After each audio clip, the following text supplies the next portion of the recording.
హైదరాబాద్ నుండి ముంబై ఇక గంటల్లోనే చేరుకోబోతోంది. తెలంగాణ, కర్ణాటక, మహారాష్ట్ర రాష్ట్రాలను అనుసంధానం చేసే రైల్వే లైన్పై త్వరలో హై స్పీడ్ బుల్లెట్ రైలు పరిగెత్తనుంది. ప్రస్తుతం హైదరాబాద్ ముంబై మధ్య దూరం సుమారు 710 కిలోమీటర్లు. ఈ ప్రయాణానికి సాధారణ రైళ్లలో 10 నుండి 12 గంటల సమయం పడుతుంది.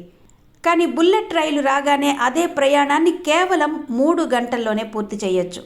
రైల్వే అధికారులు ఇప్పటికే హైదరాబాద్ ముంబై హై స్పీడ్ రైలు ప్రాజెక్టుపై సర్వే పనులు వేగవంతం చేస్తున్నారు. ఈ రైలు హైదరాబాద్ నుండి బయలుదేరి జహీరాబాద్, గుల్బర్గా మీదుగా ముంబై చేరుకునేలా మార్గాన్ని ఖరారు చేస్తున్నారు. ఈ ప్రాజెక్టు అమలైతే ప్రయాణికులకు భారీగా సమయం ఆదా అవుతుంది.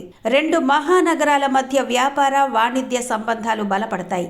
పరిశ్రమలు, పెట్టుబడులకు కొత్త అవకాశాలు లభిస్తాయని రైల్వే అధికారులు తెలిపారు.